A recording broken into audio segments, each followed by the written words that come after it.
il est 20h. À la une ce soir, un hommage à Totilas, un cheval de légende, ou comment argent, performance et ambition sont venus à bout d'un cheval d'exception. Reportage et témoignages dans un instant. Nous accueillons ce soir l'éleveur de Totilas. Bonsoir monsieur, présentez-vous. Je m'appelle Monsieur Morland, je suis le propriétaire de l'élevage qui porte également mon nom. J'ai été l'heureux naisseur de Totilas, né par Grivaldi et Luminka le 23 mai 2000. C'est un cheval que j'ai trouvé exceptionnel dès sa naissance, déjà de par sa couleur, sa taille, son gabarit, et ensuite par ses performances. Il s'est classé 4e au championnat du monde des jeunes chevaux de Verden, et suite à cette performance, j'ai eu l'honneur de le confier à Monsieur Édouard Gall. Et oui, pour ceux qui ne le sauraient pas, Totilas est un grand cheval, il mesure 1,75 m, il paraît qu'il n'est pas si évident à monter. Comment le trouviez-vous? Il a toujours été sensible dès sa naissance, mais avec une certaine réserve qui lui permettait de surmonter les difficultés de lui-même sans avoir vraiment besoin du cavalier, entre guillemets. Merci beaucoup. Nous accueillons maintenant Édouard Gall, le premier cavalier de Totilas. Vous disiez dans une interview récemment que c'était un cheval qui avait marqué votre carrière. Expliquez-nous comment. Donc oui, effectivement, ce cheval a marqué ma carrière. C'était le cheval le plus important de ma carrière, je pense.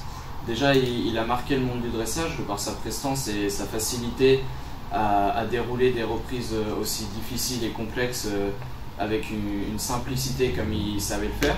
Il a battu de nombreux records du monde et je pense qu'en ce point, effectivement, il a marqué ma carrière et le monde du dressage. C'était un cheval qui était aussi impressionnant, il mesurait 1,75 m, il était noir, donc je pense que tous ces éléments réunis forcément ont marqué les esprits et il a marqué sa génération. Il a battu de nombreux records, est-ce que vous pouvez nous en citer quelques-uns, peut-être ceux qui vous ont marqué? Oui, il a battu 3 records du monde, tous dans l'année 2009. Le premier c'était le CDI 5 étoiles à X-TED en 89,4%. Le second, c'était au championnat du monde par équipe en reprise libre en 90,7%. Et le troisième et dernier record du monde, c'était à Londres en 2009 en 92,3%. C'est un cheval qui est assez extraordinaire. Il a battu ces 3 records du monde qu'il avait lui-même créés. Après 2010, le cheval a été vendu, il n'était donc plus sous votre aisselle.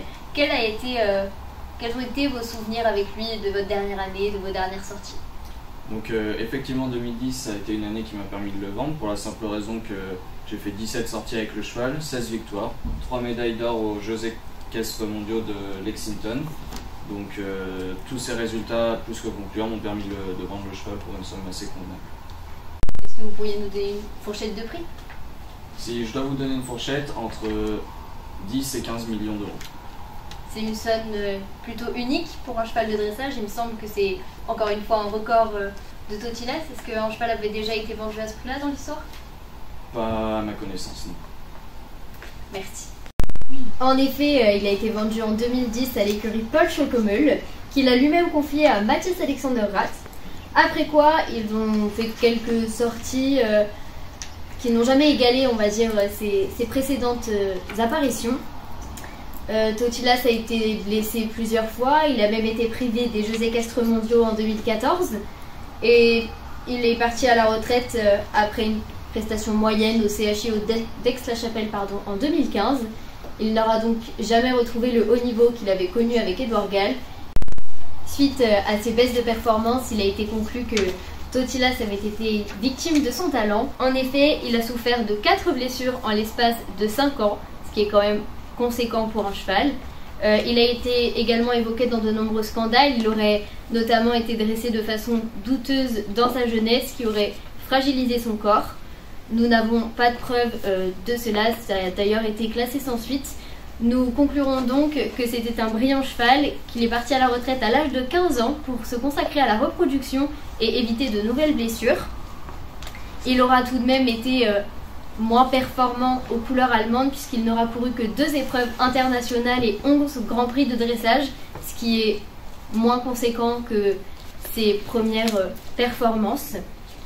Il n'a néanmoins aucun doute, Totilas est un cheval d'exception.